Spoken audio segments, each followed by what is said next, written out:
Welcome to Around the Empire.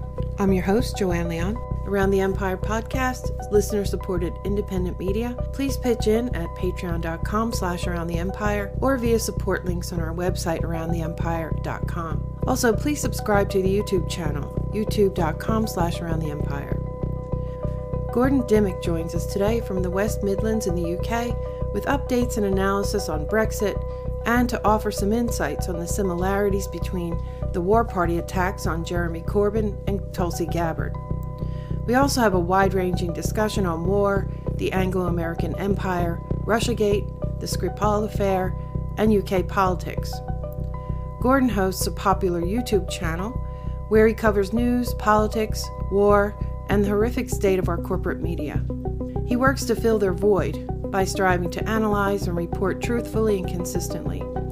In his own words, quote, "The corporate and mainstream media have sunk to such depths of distrust, the public are turning to the rantings of a middle-aged man and his YouTube channel instead. That's a damning indictment on the state of the Western media today, in my opinion, which is really something considering I'm the middle-aged man in question. The fourth estate has become the fifth column in the UK and many other Western countries, which is extremely dangerous. Democracy can only thrive if it has an independent media holding power and government to task, unearthing lies and corruption, rather than being complicit in them, as our media now sadly is," unquote.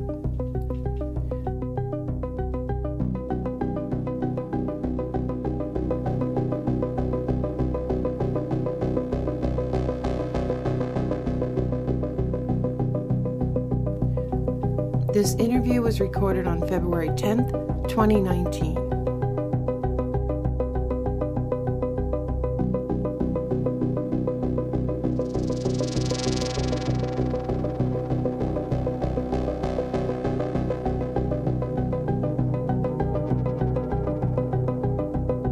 Gordon Dimmack, welcome to Around the Empire. Hi there. So I recently found your YouTube channel, and it's great to meet you. Today we're going to talk about two main subjects, and there's a connection between these subjects. First, Brexit. So when I can, I like to get the perspective of people who are on the ground, so to speak, or closest to the issues that we're talking about. And today I'd like to take advantage of the fact that you're a Brit and give us some insights on Brexit. And in a recent AMA video that you did, I heard you say that you noticed similarities between the attacks on Jeremy Corbyn and the more recent attacks on Tulsi Gabbard. Very much so. Yes. I'm very interested in hearing more about that. And also, since I know that you're interested in Tulsi Gabbard as a presidential candidate for a lot of the same reasons that I am, I'd like to talk to you some more about that. Okay. All right. So, you're in Britain. What part of Britain are you in, if you don't mind saying? I'm from the sort of like the heart of the country, the heart of England, from the West Midlands, it's called. West Midlands, great. Yeah. So I'm probably about 100 miles away from London, and probably about 100 miles away from the coast in all directions, to be honest, sort of east and west. Right. So the part of the country that I'm from, you would probably say that it would be a pro-leave area. It's they're working class people from the Midlands. It's not people from the city, and generally it's people from the city that voted Remain and the other areas that voted Leave. Obviously, you have to delve into the details to actually get exactly why people left, but I felt at the time, in 2016, I mean, if you want me to tie this in with Jeremy Corbyn and the Tulsi Gabbard thing, I can. Yeah, I mean, I think most of our audience is familiar with the basics of Brexit, but maybe not caught up on the latest developments. Yeah. So if you can kind of summarize like where we are, and you should offer your own views and analysis along the way, if you like. Okay. This is the way I see Brexit, and to be honest, it's something that I've been looking at a hell of a lot in depth over the last 2 or 3 years. Ever since we sort of had the referendum. David Cameron called and sort of said that he would give the public an in-out referendum for one reason only, and that's to hang on to power.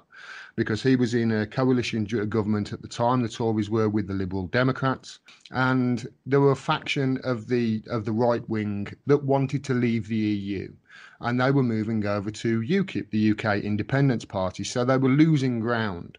And what they knew is they knew that unless they sort of addressed this faction from within their party that wants to leave the EU and were anti-EU, that they would really struggle to actually gain a majority in the election in 2000 and, or was it 2015? Was it 2014, 2015? Now, so he gave them that choice. He promised them an in-out referendum, and he got his wish. He got his government formed, and it was quite a surprise at the time. I think everybody, if you remember, thought that it was going to be a hung parliament between David Cameron and Miliband. But he got his wish. However, it backfired on him because people voted to leave, and they didn't obviously expect that people were going to vote to leave. And the reason people voted to leave is simple. It was populism. It was a middle finger up to the establishment to say, you're linking arm in arm and telling us what to think, what to say, and what to do, and we're fed up of it. Meanwhile, our wages have gone down, job security, and the quality of jobs is obviously declining at a rapid rate, and it has done over the last 10 years. You bailed out the banks in 2008 and obviously socialised the losses and privatised the gains, and the people who have paid for that are the very people that you've been punishing for austerity for the last 8 years, or the last 5-6 years, and are now telling us we mustn't leave the EU. So it was a middle finger. That's the reason. That's the overall reason. Obviously, people had other reasons as well, but that's the overall feeling that we got in the country. It was the middle finger to the establishment. The problem with the referendum in 2016, I said at the very time, the day before the election, I said, if we vote to leave, I think there will inevitably be at least one more referendum, possibly two, because you can't have an in-out referendum without defining what out is first, because obviously there are varying, you can have a soft Brexit, you can have a hard Brexit, you can have a no-deal Brexit, as they're calling it, which is a Brexit on WTO terms. So it's all backfired on them. They didn't really want to leave, obviously, because they are, the Conservative and Union Party. Theresa May called a snap election to obviously increase her majority back in 2017. She wanted it was forecast that they were going to get over 400 seats. And had she got that, then she probably would have been able to get through her version of, her deal for Brexit through Parliament. And that was the reason why she called that early election, because she needed over 400 seats, because she knew that there was going to be about 100, 150 people within her own party that were actually pro-Brexit. But it backfired on her, because Jeremy Corbyn, all of a sudden, people heard him in his own words instead of heard what the insults and what the slanders and what the slurs were in the media, Corbyn, the commie spy, etc. And it was amplified over here, too. It was the first time I really noticed Americans starting to get interested in British politics. Well, he's a threat because he's a socialist. And he's a threat to the establishment. And, if you go back in history over here with the Labour Party, I'm talking, if you go back to the days of Heath, etc., there are examples of MI5 and MI6 running operations to undermine sort of the socialist movement. So It's not the first time that this has happened with Jeremy Corbyn. But I see a direct correlation with how they have smeared and slandered him over here to how they are doing it with Tulsi Gabbard now, because they can't attack his ideas. And the thing is, if they attack his ideas, what that does is it backfires on them, because then all of a sudden his ideas are being heard, and they're not hearing the smears and the slanders that he's a commie spy and he's an IRA sympathiser, etc., etc. And in the 2017 election, he was very smart in that he ignored the press. He ignored the gutter press. He ignored the Mirror. He ignored the print media and concentrated solely on broadcast media. The reason that he did that is because the broadcast media over here during the run-up to an election have actually strict rules that they have to adhere to. They have to show people in their own voice and have to give equal time, etc., etc. And because he concentrated on that and concentrated on having his own voice heard, all of a sudden his ideas could be heard instead of the smears and the slanders. And he closed a 20-point gap in 7 weeks on Theresa May. And Wow. obviously, she lost her majority when she thought she was going to get over 400 seats and ran through this. Her deal on Brexit essentially is tying the United Kingdom up in bureaucratic red tape, because she knows to give any sort of Brexit close to what the people asked for, you're going to have to address the border issue in Ireland, which could very well lead to the breakup of the United Kingdom. And obviously, they don't want to do that. They are the Conservative and Union Party, after all. Can I interrupt And you for a second here? Is carry that on. what's referred to as the backstop, right? Yeah, the backstop. They're trying to put a backstop sort of in between Ireland and Great Britain. And you just can't have a border anywhere. The Irish are not going to accept that. One party, either the nationalists or the unionists, are going to be unhappy. You know, the Good Friday Agreement, which is essentially what this Brexit, you know, giving a Brexit to the people that 17.4 million people voted for. There's a line in the Good Friday Agreement which sort of, you know, it stopped all the troubles between, you know, with the nationalists and the unionists, because it was a sleight of hand. It was a magic trick. And Tony Blair, to be credit, he didn't do much right in his time, but this he was a magic trick, that because people who were unionists were happy because they were still part of the United Kingdom. And people who were nationalists were happy because, hey, there's no border in Ireland. It's almost as if there is a reunified Ireland anyway. So both sides were happy. Now with Brexit, it puts that Good Friday Agreement and that line that there can be no hard border in jeopardy. Now, the Good Friday Agreement actually states that there is an option for a referendum to be called at some time in Ireland on either its reunification or, you know, Northern Ireland possibly being an independent country. But it's up to the chairman of the Conservative Party to decide when that is. Oh, well, they're never going to, right? Yeah. And this is why they don't want to give us Brexit, Joanne. This is why I've been saying all along, I don't think they want to give us Brexit. They thought that we were going to vote to remain and everything was going to be hunky-dory and they would be in government. And obviously this is just it's all a power grab. You know, you have to understand that about the Conservatives. They will do, I mean, Peter Hitchens says that they will behead the Queen in Trafalgar Square if it means them hanging on to power. And I think he's absolutely correct in that. Well, they have a big dilemma right now. So this is the dilemma. If they, I mean, I hear Theresa May saying that, you know, I have to honor the vote, the referendum vote of the people. Now, how does she do that with the end still, you know, I don't see how this gets worked out. Well, she can't. Is the answer. She can't put through a deal that gives the people what they voted for, and that's an exit from the European Union, and also keep, you know, the United Kingdom intact and be assured of that. She can't do it, and this is why she's trying to wrap it up in bureaucratic red tape. And if you look at the agreement that she brought back, it actually said 20XX in the document for this temporary thing with the backstop. It actually said 20XX.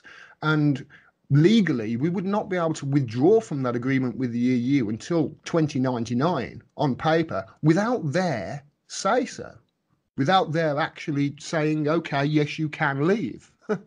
You know, so is her Brexit deal like Brexit, but we don't really leave, or most things stay in place? Yeah, or? it was wrapping Brexit up in bureaucratic red tape and putting everything sort of up in the air until a certain date where they could figure out a Brexit, where they could figure out this border issue in Northern Ireland using some sort of technology, I suppose, going down the road. And it's technology that hasn't been invented yet. And this is one of the things that Theresa May actually brought forward in her Chequers agreement. One of the options she put in there was a max fax, sort of a maximum facilitation. And this was based on technology that hadn't even been invented yet. You know, this is the sort of, and for 2 years they've been kicking the can down the road as far as possible. And now today in the media I see, I haven't investigated it yet, but I hear Theresa May for the first time saying that she needs more time to get this deal through Brexit. So I've been saying all along that I think Article 50 will be extended. And I've said all along that I think there will be a second referendum, because you can't have an in-out referendum without defining what out is first. Yeah, that's what tends to happen here, like with budgets. Our Congress has a hell of a time getting budgets through, usually. And, what they always seem to do is something we call a continuing resolution. So they just kick the can down the road. Yeah. They add, all right, we'll fund the government 6 more weeks, and then we'll Yeah. back out this again, and then we get shutdowns and this and that and everything else. So, I mean, that is the logical when they have a dilemma like this. But I mean, for how long can you do this? The Labor Party, I think, if I read it right, they keep introducing amendments, right, where they're kind of like, well, we need a new referendum. But I see some good arguments to say, well, what happens if you don't get what you want in the second referendum? You're going to have a third? I mean, George Galloway said it best. He was on RT, he was being interviewed about RT, and they asked him what he thought of the people's vote, as they're calling it, in a second referendum. And he said, what is it going to solve? Because if you actually look at the opinion polls at the moment, the opinion polls are about 52, 48, 51, 49 in favour of Remain. Now, that was essentially what the opinion polls were the day before the referendum in 2016, whatever it was. Yeah, so everyone's just dug in then. It's obviously something that split the country down. So if we have a second referendum, and let's say it's a marginal win for the other side, straight away the people who voted leave are going to say, hey, it's 1-1, let's have a penalty shootout, let's have a decider, let's have a third referendum. And as George Galloway rightly said, if their side, if Remain lost, they would blame it on the Russians again, no doubt. Oh God, I forgot about that. Yeah. But the thing is, it's so true. We are living in a McCarthyist, scare 2.0 at the moment, and it seems like nobody, especially in the media, seems to remember their history and how destructive it was to America back in the 50s. Yeah, that's for sure.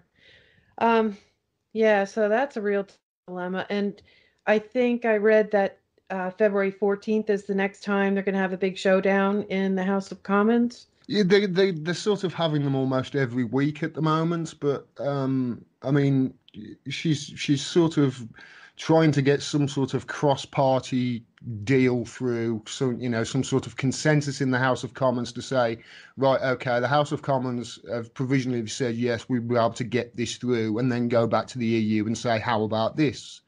And the EU have basically said, we are not, until you actually come forward with a clear vision, we're not going to open up the agreement again, because otherwise we've wasted the last 2 years. So it's all delay tactics. If she really was serious about giving the country a Brexit, what that they voted for, she would have asked for cross-party appeal 2 years ago instead of trying to increase her majority and ram it through. Now, do you think that they're going to, like another thing we see over here is they'll wait to the very, very last minute and then ramp up the crisis, the crisis sirens. We've already seen it. So because at the moment, see what she's done is the closest thing to a Brexit that people have voted for. The option on the table at the moment is what they're calling a no-deal Brexit, which is essentially we would leave the EU and operate, a trade with the rest of the world on WTO terms, which I believe is the same as America and Australia. So, but the thing is, they're fearmongering it massively in the press. If you do a Google search for, they call it crashing out. If you put it in quotations, no deal Brexit, biggest threat to, you will find a whole list of articles. No deal Brexit, the biggest threat to trade. No deal Brexit, biggest threat to transportation. No deal Brexit, biggest threat to farming. And so the one thing that's the closest to a Brexit that people have voted for, they've made it as absolutely toxic as possible and fearmongered and scared the public into believing that this is going to be the worst thing in the world. And if we have a no-deal Brexit, then the skies are going to fall and the mountains are going to crumble and the seas are going to roar. Of course, it's not going to be like that. I mean, the BBC even ran one story saying Brexit threat to sandwiches. What? Seriously. And when I read it, I thought this has got to be satire. But no, they were serious. They said it was a Brexit threat to sandwiches because obviously, we import a lot of our vegetables. And this is the level of fear mongering that the establishment and the media are putting on this and still, even with all that weight of the establishment and the media power, and still it's 50-50 as the leave and remain. Ah, that's interesting. I don't know if this is the case or not, but it seemed to me, I'm getting the sense that Theresa May was an extremely unpopular figure leading up to this, but I almost sense that she's actually benefiting from this chaos, that she's gained in popularity. Is that true? Well, it's really weird because she's sort of she's been a dead prime minister walking now for quite some time. We knew that Right. she was. We knew that see, when she lost her majority, when she lost the Tory majority, when she called a snap election in 2017, she lost the Tory majority. She lost a 20-point gap to Jeremy Corbyn. She lost, she had to go into the minority government with hamstrung by the DUP, which are essentially a party. If you look at their manifesto, the best way to explain their manifesto is it's the Old Testament with fortnightly bin connections. That's the best way of it. These are who they're now in In sort of bed with, government yeah. to. These are the 10 votes that are swinging this Brexit one way or another. These people who don't believe in the dinosaurs and think that abortions under any circumstance is just is really just it's nonsense. It really is. But these are the 10 people who are controlling essentially the future of the United Kingdom. Oh my Um, gosh. I don't know where I was going with the point there, but I No, think that's okay. That's all right. Let's see. So let's swing over to well, oh, I know what I wanted to ask you about. So recently, I haven't read up on this, forgive me for that, but I did catch some headlines about Jeremy Corbyn came up with some kind of a proposal for Theresa May. And was that anything newsworthy? Well, yeah, this towards with Brexit, and he sent her a letter, hasn't he? His stance on Brexit has been the same all along.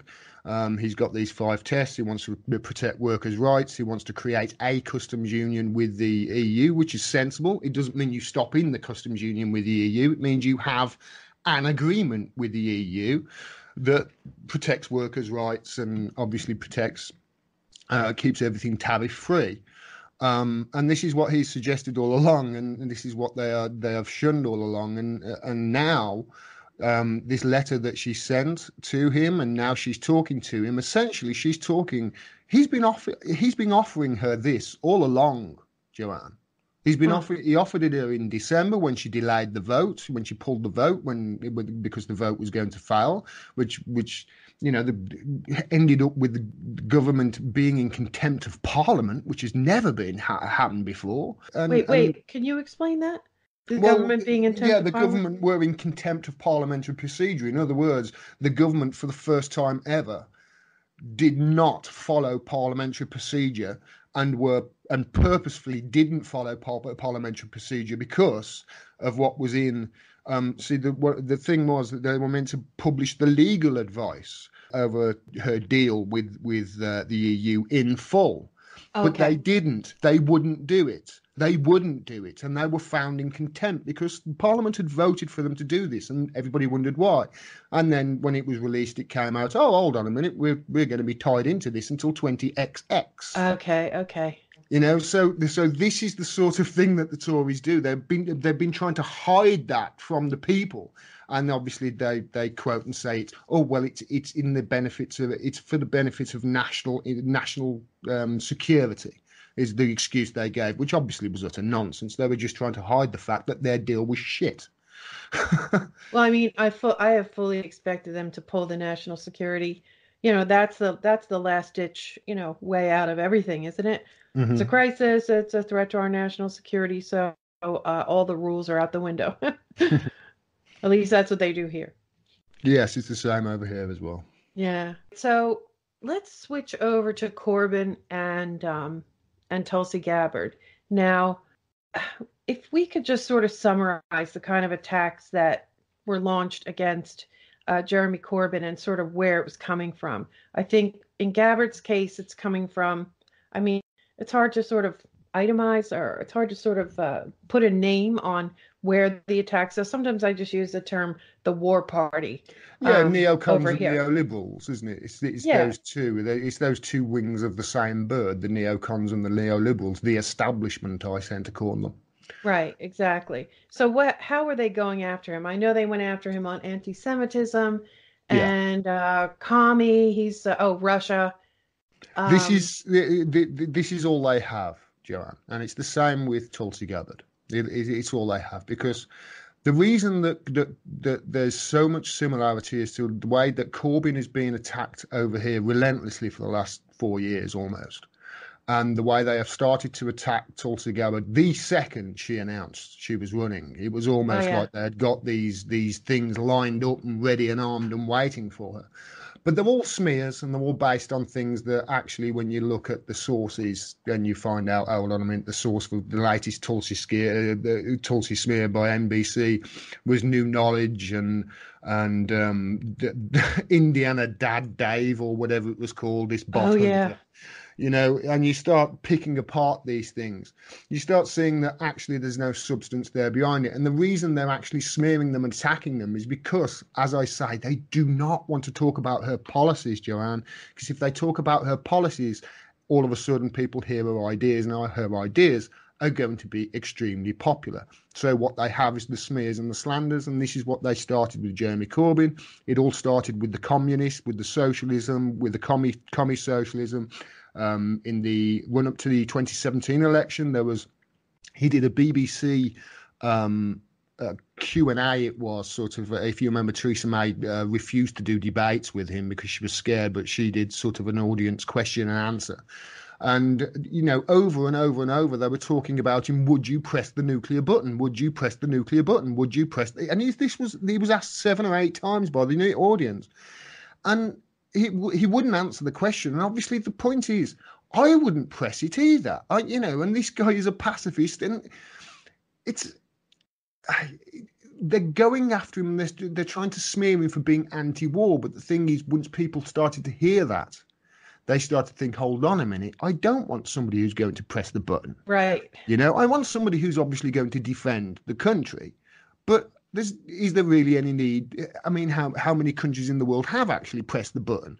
And I read a story. I'm not sure whether this is true, but when a prime minister or I'm not sure whether it's a prime minister or president of the United States, they sort of they go down into the room when they first become president, and it's like, here's the bunker, here's the button, and no president has actually pressed the button even in practice.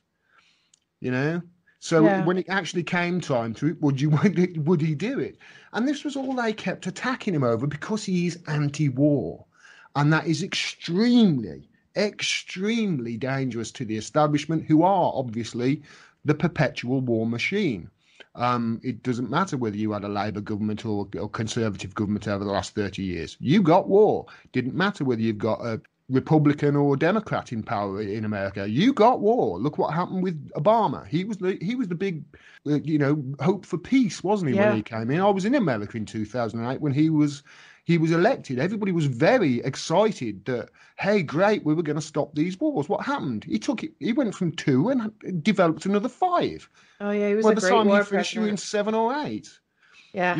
And so one person who is anti-war is going to be a threat to the establishment, because a lot of people will lose a lot of power and a lot of money if that's the case. And so this is why you see similar attacks between Corbyn and Gabbard. Corbyn started off with the commie spy, and then it progressed to anti-Semites. And what you're going to start hearing next is that you're going to start, I predict, you're going to start having them probe her on her position on Israel and Palestine. Yeah. My understanding is that she has, you know what? I shouldn't say, because I didn't hear her own words, but I heard that she has softened on that. She used to be fairly pro-Israel, but now she has clarified her position, and it's going to be a position that Israel won't like. Yes, it's Yeah. going to be a position Israel will not like. APAC, obviously, you will know all about it, and how powerful it over is in there in over there in America. That's where the smears are going to come next. If my prediction is going to come true, it's going to become they're going to be saying that she is an anti-Semite or a racist. That will be next if it follows the pattern over here with Corbyn. And it does. I look at the news in America and I look at it over here. There are so many similarities. When America, I have this saying: when America starts sneezing, it doesn't take long until we catch a cold. Yeah. Just travel over the Atlantic both ways, because there is such a close tie between the two countries. Yeah, and that's another thing that I think has changed a lot over the past 10 to 20 years, because I used to go to The Guardian, for example, for a more truthful point of view. And of Oh, course, that was a while ago. they may as well just be the same. I mean, I think the war party, if you will, has become, it's not just an American war party. It's very much NATO, and everyone is very, It's a global thing, without a doubt. You are correct there. It's global. It's not just America. It's not just the UK. It's global. yeah, yeah. And you see, it seems to be the same with the intelligence apparatus too, just so connected now that Hmm. it's almost hard to tell them apart. Like with the Russiagate thing, you've got Britain and the US very much intertwined in that. This Russiagate thing. It's really worrying me, Joanne, because I'm worried that the truth isn't going to come out. I'm worried that the truth, is going to be swept under the rug, and I'm worried about all the lies and everything that people have told over the last 2 years, especially in the media. They're all going to get, and people are going to move on. And there's going to be no repercussions for what they've done, and the Yeah, red baiting and everything over the last 2 years. This really worries me, especially when you look at I mean, we could talk all day about Russiagate, and yeah, especially yeah. it's We might how. have to do a separate episode on that Um, sometime. See, they all connect, John. All these big stories connect. If you look at Russiagate, well, how did Russiagate start? What was the big gotcha moment with Russiagate? It was the BuzzFeed publishing the PP Gate dossier, really, that brought it to a head in January 2017, wasn't it? Right. And that was by Christopher Steele. Christopher Steele, ex MI5, MI6 agent, who was Sergei Skripal's handler. Yeah. Very close with Sergei Skripal. We're not The supposed to the talk about the that though. exactly the UK government put a D notice on Christopher Steele's name coming Wasn't out it? when, Oh, uh, right, right. and then when Sergei Skripal was poisoned, they put a D notice on the name Pablo Miller, who was his recruiter in MI5, MI6, and worked with Christopher Steele at Orbis Business Intelligence, of which there was also a D notice put on. So, and then you obviously go to the Integrity Initiative files, and the Integrity Initiative files to show that Pablo Miller was apparently in a meeting with the White Helmets in Syria before the Duma attack. All of these things connect. Now I don't know how much they connect, and obviously, if I was to surmise as to why they connect, then obviously I would just be guessing. But they all connect, and the fact they all connect just shows how much we have been lied to. This is not Russia trying to meddle in the elections. And even if they were, so what? Even if they were, so what? America have done it. Look at what they're doing out in the open right now in Venezuela, for Christ's sake. Yeah, yeah. This wasn't some Bernie memes on Facebook. This is a pre-planned for years coup attempt to install a pro-American guy that was, he was educated in America, for Christ's sake. He might as well just have CIA plant written on his forehead. And they're doing it out in the open, and yet they're pointing finger at Russia, saying, "Look at you meddling in our elections because you did some memes where Bernie was in an LGBTQ pose." Yeah, I mean it's crazy, and I think for the first time, the people are just rejecting it outright. And Yes. I mean, the rest of the world have to be, as I've talked to some of my other interviews, I mean, they just have to be laughing hysterically at the all the objections about meddling in our elections. Well, first of all, I would say the people who meddled in this election more than any outsider are people right here who are Exactly. casting the blame on and that's my concern too. I think that's what Yeah, I you're mean, getting at is if you really want to look at meddling in elections, look at cross-check in America and the great work that Greg Palast and others have done. Hundreds of thousands, millions of voters just wiped off the rolls just because they've got the same name as somebody else in a different state. And look at the name that the names that they wiped off. It's Gomez, Fernandez. It's most all common. Yeah. exactly common Spanish names who ordinarily would be voting Democrat. Right. Yeah. And you And look at the margin of victory in those Rust Belt states that Trump won in 2016 to win the election. It was only 10,000, wasn't it, in Michigan? How many voters were? There's where your election fraud is. It's got nothing to do with Russia whatsoever. well, and you also have members of the Obama administration using the immense power of the state apparatus to undermine the the other party. Hmm. And nobody thought, everyone thought Hillary was going to win, and I think they really played it really loose and careless, thinking they'd never get caught, none of this stuff would ever come to light. And then Trump won, and then they panicked. They're like, holy shit, Yeah. he's going to have access. He's going to find this stuff out. We can even see that attitude being expressed in some of those Strzok, text messages that Hmm. were released. But that's a whole nother, yeah, I mean, I could talk Well, about yeah, I that mean, for a long time. and how far does that go back, especially with Obama as well? I mean, because, a lot of stuff that is coming out about this FBI investigation, a lot of the things that they're talking about and citing as evidence of Russian collusion is actually things to do with the FBI investigation that they started back then. And, the meetings that certain people in the Trump Tower had with people who were part of this FBI, sting sort of thing, this Right. FBI Informants. surveillance, I suppose you would call it, and you look at the people who are involved. Look at Papadopoulos, the one guy who was he sent to prison for, was it 2 weeks he went to prison? Yeah, something two like that. weeks or Yeah. something like that. I mean, essentially, I mean, it was nothing to do with Russia. He just got caught in a lie. But I mean, I don't know whether it was a lie or whether he just forgot, to be honest, or said the wrong thing. Just don't speak to the FBI. Let your lawyer do it, for Christ's sake. That's But right. I know it's just let your lawyer speak. You stupid idiots. Look at what's happened. How many? Who was the other guy who was caught lying as well? There's Papadopoulos, and there's another guy Flynn. recently. Oh, Flynn, Roger Stone. Yeah, it's just let your lawyer speak. Yeah. You, but none of the, by the way, none of these indictments or anything have got anything to do with Russia. But even if you go back to Papadopoulos, and he was one of the first sort of points, wasn't he, that linked to Russia. His contact was Joseph Mifsud, somebody who was deeply entrenched in British intelligence. Right. Um, it stinks. It Yeah. stinks to high hell.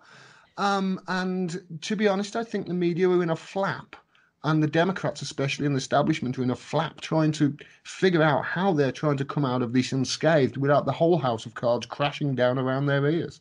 Yeah. And I would say that, it all goes back to the fact that Hillary didn't win, and they completely panicked that, some of this stuff was going to come to light. And some of it has, but unfortunately, some of it hasn't, like the ties with Ukraine. And Yes. as I said, we could do several hours on this topic. I mean, it's really, I've never seen anything like this before. Really, in the run up to the election and ever since, I've just never seen anything. It's unprecedented in my view, and I'm constantly shocked by how it developed and the mass hysteria that has developed over here and is being deliberately fueled. Yes. So I'm very worried about where this is going to go. I am. I'm very worried about it too, Joanne, and the thing that I'm worried about most is because it all seems to be aimed towards putting us on a war footing with Russia. Yes, exactly. And this is, Russia aren't the bad guys. I know my history. All right. I've looked back at history. Russia, invariably, they're on the right side, They're on the 26 million Russians died in World War II. 26 million. That's almost 40% of all the people that died in World War II. And that was fighting the Nazis. So, and they were the first people to put the man in space. They did, how many invasions of Russia had over the last 50, 60 years compared to, how many coup attempts and invasions and wars America have been involved in. Once you actually start looking at that history through a clear lens, and just looking at the scorecard on either side and treating it like that, you start thinking, you know what, Russia isn't the threat. We're the threat. Yeah, and I mean, I'm a child of the Cold War, so I've been conditioned to, never trust Russia and, to think of them as at the very least an adversary. And I have no problem, they've got their war hawks too and all of that. But what I've seen in the last few years is an attempt. I mean, I've been told, Stephen Cohen says the one thing about Putin is he's definitely a European inclined Russian, and that I think he's demonstrated, not so much anymore, but in the lead up to this, many attempts to become allies or at the very least cooperating, adversaries.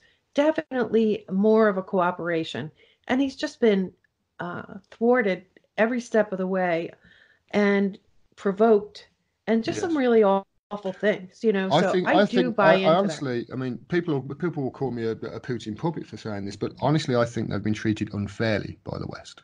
These, just pointing the finger of blame at them over this Novichok incident, which is just a farce, an absolute farce from start to finish, with absolutely no proof at all, and them change it. I mean, when you talk to a child, it's lying immediately as soon as they start changing their story, don't you?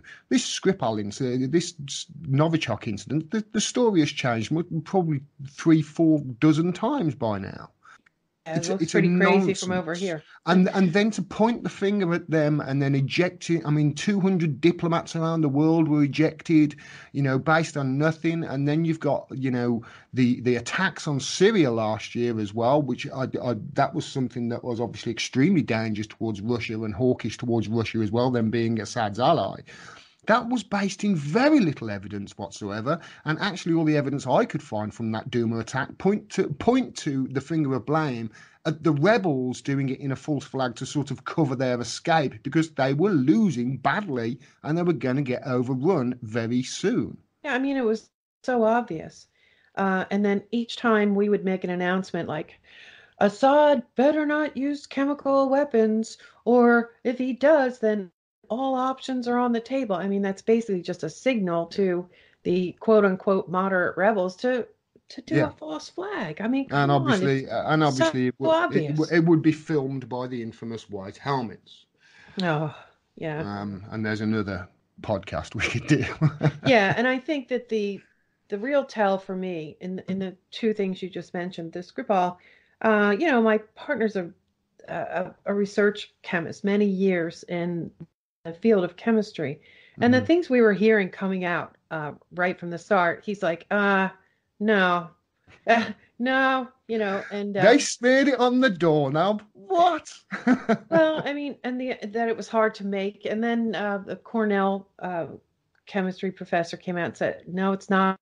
Yeah. And he even went to the length of putting it on the final for his students to how to formulate the Novichok, and they were all. I can't remember that guy's name. I can picture him though. He's quite a character. He is. Yeah. Oh my gosh. I cannot believe that I can't think of his name at the moment.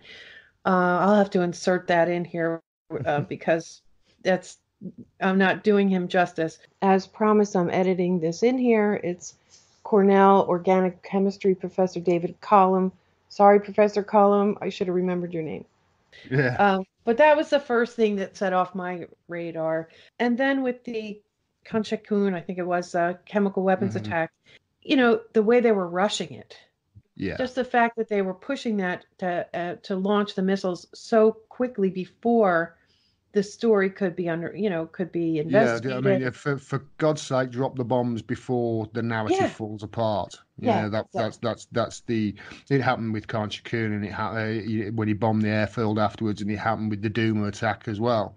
When they bombed those several sites. I mean, it's just ridiculous. I mean, the one site that they targeted was apparently a building that they said was manufacturing chemical weapons. Of course, he's got no chemical weapons. He gave them all up. We know that because the UN oversaw it. But well, I'm not sure whether it was the UN actually. It was somebody oversaw he gave up the chemical weapons, didn't they? yeah, it was But a it was in consortium. it Yeah. was sort of in the middle of Damascus.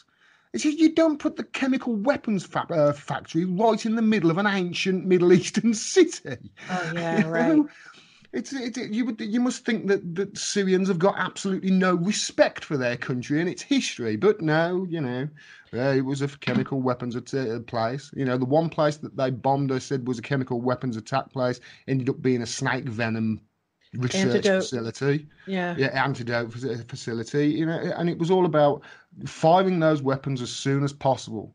And by the way, Theresa May did that. There was only 20, I think was it 26% approval for her to do that over here, but she did it anyway Uh, without parliamentary approval. That was illegal, yeah. as all these Yeah. wars are. Yeah. I mean, God forbid they actually go to Congress or the House of Commons for this thing. They know that certainly over here, most of the time, Congress does not even. They're just going to look the other way. They don't want to be asked to go on the record for it because, you know, this country, as big a warmongers as we are, we really don't want any more, and certainly not any new wars. We're really done with these regime change wars. And this is a great time to segue over to Tulsi. I picked up 4 audio clips. They're short. They're like a minute and some. Okay. And I just want to play some of those. I know that you've covered this, and I'll link to your videos in our show notes too. Okay. Well, first of all, let's look at the thing that she's got, pinned to the video that plays automatically when you go to her YouTube channel, because she's very good about posting video clips of, things that she's done recently Yeah. and now, campaign type thing. So let's just look at what her focus is on the video that she wants everyone to see when they go to her channel. Okay. And it's titled The Country We Love. Like so many of you, it is painful and disheartening to see how much divisiveness is being fomented by those who wish to tear us apart. We have people in positions of power who are not thinking about the well-being of the people and our planet. Where is that conversation about the needs of our people? Where is the conversation about peace? Every time we launch these interventionist regime change wars, it is not only our veterans who pay the price for that. Every single one of us pays the price. We have spent trillions of your taxpayer dollars to pay for these wars, taking those dollars away from our communities and our people who need them right here at home. We are the ones who have the power to make change. It takes every single one of our hands, our hearts, and our voices, motivated by this love and aloha, to take on those forces and those obstacles that can seem too great to overcome. There is no force more powerful than love. This is how we come together as Americans. This is why we fight for the future that we hope will be so much brighter for those that we care about, for the country that we love.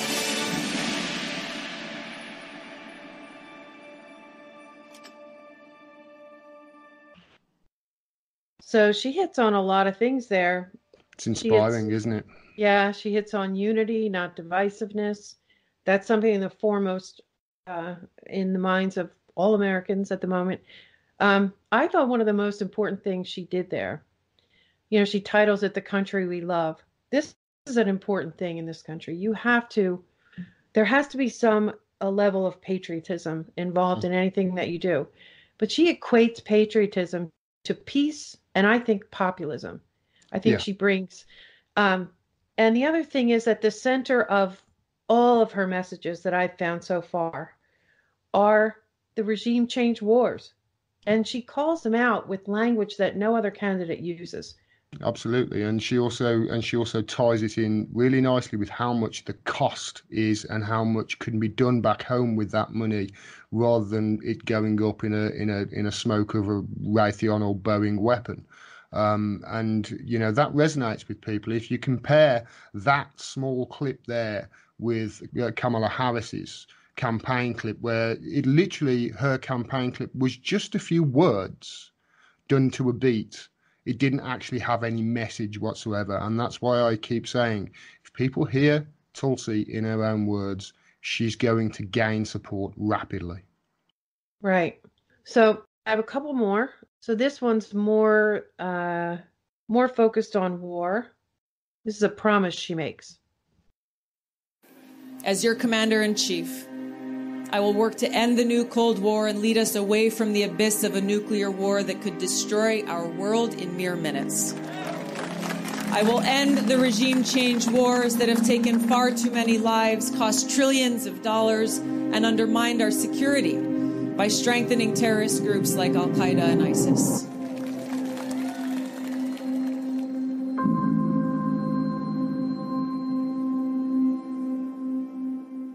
So in this one, and let me just play one more because I want to focus on what she's been saying about how it actually undermines our security.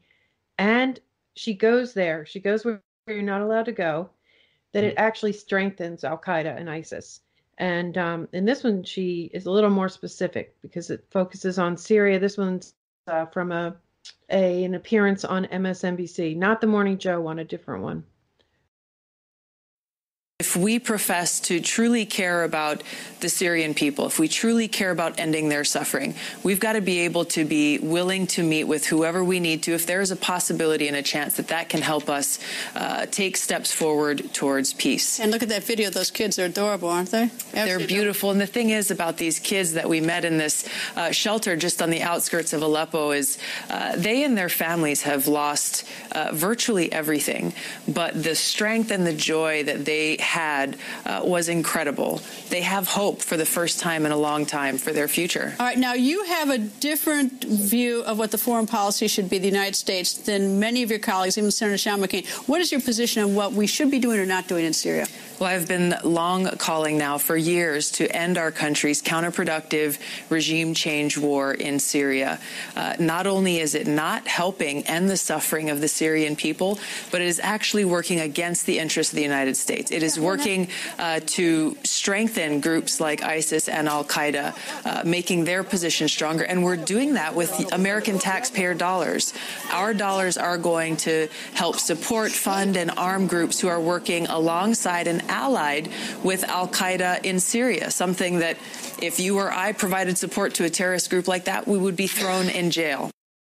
Yeah, so she's going toward that, which I think is the biggest dynamite that you could use in your campaign, is to talk about, what's actually happening. And you can get more specific. I don't know if she's going to go here or not, but, the indirectly or even directly supporting Al-Qaeda, either us or our allies. And, I'm from New Jersey, and we lost a lot of people in 9/11 here. And I heard you mention in one of your videos, like, you don't understand how Americans are not outraged about this. Yeah. Well, if it's framed properly, I mean, it is powerful. It's a devastating thing. Yeah. This is the angle of attack I think she's going to take as well. There's a Cole Kalinsky from Secular Talk on YouTube, who's he's somebody who influenced me massively in what I've done. There are a few in America that have done the same, and he talks about how Jeremy Corbyn should attack the Conservatives over here, and what you do is you attack them for being soft on terror. Now, you're obviously talking to them and trying to come up with a peaceful solution. Meanwhile, they're arming ISIS and Al-Qaeda. And this is the angle of attack you have to take, because then all of a sudden, you're not the Assad apologist. They're the ones who are arming the enemy.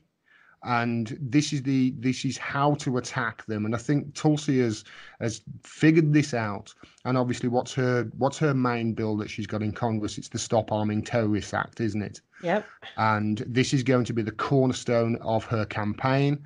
And she is going to hit them in ways that they are going to, it's going to be extremely uncomfortable for them, put it that way. Yeah. Well, it's good that you just said that, because I have one more clip and you're going to like it because of what you just said. I know who I am, I know what I stand for, and I know my purpose in life and why I'm in this fight. I've been through battles before. As long as we are focused on our purpose of service, then no matter how many arrows they throw at us, no matter how many attacks they lob at us, there's no reason to be afraid. They're attacking because they're afraid. Yeah. Right. That's what's happening. Yeah. They're afraid of being exposed. They're afraid of the truth. They're afraid of the power of the people, recognizing that we won't be blindly led or abused or cheated. So every time you see these bad news stories come out or you see these things happening, first of all, notice that it's almost never about the substance of the issue. It is almost always about name calling and cheap attacks because they can't argue on the substance. I look forward to those substantive debates. We are going to have different ideas on issues. That's what our politics should be about. But when you see those attacks come, know it's because they're scared and know that what we're doing is working. So she kind of nailed it there, huh? Yeah, she's got it figured out. She knows. She's and this is, it ties in nicely with what I've said about how they've been attacking Corbyn over here. She can see it coming. She's she's not as socialist as Corbyn is with his policies, but certainly on foreign policy and on war, they are very, very, very similar. Certainly on regime change wars. And she's going to get attacked relentlessly because of it. Specifically because of what she said there, and that's they are scared. Yep.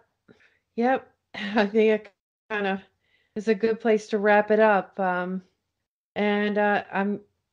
It's interesting because if you take this, I mean, some people have tiptoed up to this whole issue of alliances with, or at the very least, indirectly strengthening, these jihadi fighters, and whether they be Al-Qaeda. I mean, they all seem to be in one way or another linked or have similar views and to Al-Qaeda and ISIS, right? So some people have tried to, I mean, they're very useful to our regime changers because they're the most resilient fighters. And I think it was David Petraeus who actually tried to propose that maybe we should use them as ground forces, but he had to back off of that really fast. And it just shows how out of touch they are. I mean, they spent a good 10 years indoctrinating this whole country against Al-Qaeda, and then you want to turn around and you want to arm them? Are you crazy? So it's a real Achilles heel, and it's unfortunately it's the truth. We even have Hillary Clinton saying that we're in Syria, we're on Al-Qaeda's side, but this is the thing you're not allowed to say. And Tulsi Gabbard is saying it. And she says they're afraid of the truth, and that's true. And as you said, Jeremy Corbyn is in that same arena, that same message. It's a winning message. And I'm just curious to see where this is going to go. Me too. All right. Well, Gordon, anything that you want to say before we wrap up, please do. And also tell everybody where to find you, how to support your work, and all of that. I'm on YouTube. If you just put in Gordon Dimmack, that's Dimmack. Same on Twitter and on Minds as well, and also on patreon.com/Gordon Dimmack to support me with a monthly donation. And independent media do need your support big time. Yes, we do. Because We are reporting on the state of our media at the moment. We haven't got a fourth estate in either the UK or the US by the look of it. The only people that really are holding feet to fire are the independent journalists. And, over in America, there are a wealth of independent media now you can choose from, not so much over here. And we need more of it. And to do it, we need your support. Yes, we do. We definitely do. And it was great talking with you. I hope we can get together again and talk about some of these issues. And I really appreciate it. Thank you so much. Thanks so much, Joanne. Peace.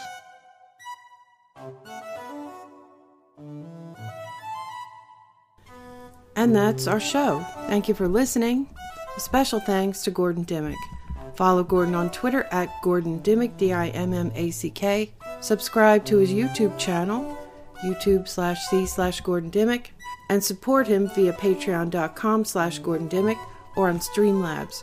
Find his work at his website, GordonDimmack.com. The Around the Empire podcast is independent media. Your support is really important. Please pitch in, patreon.com/aroundtheempire, or do one-time donations via PayPal, paypal.me/aroundtheempirepod. You can find all these links on the website, aroundtheempire.com. Syndicated audio podcasts have been the main focus so far on Around the Empire, and that's where most of our traffic is. We're on most podcast apps, pretty much all of them, iTunes, Google, Spotify, Stitcher. So please subscribe to us there, and if you like us, click the stars for a good review. It helps with ranking and visibility. I'd like to do some improvements, new kinds of content this year, including video, content, live streams, mini docs. For this, I'm going to need to hire some freelance creatives, and also, more importantly right now, need more subscribers on YouTube to build out that channel. Find the link for our YouTube channel in the show notes, or just go to youtube.com/aroundtheempire.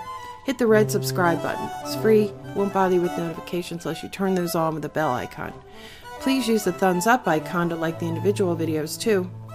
Follow us on Twitter at Around the Empire, and see you next time. Take care, everyone.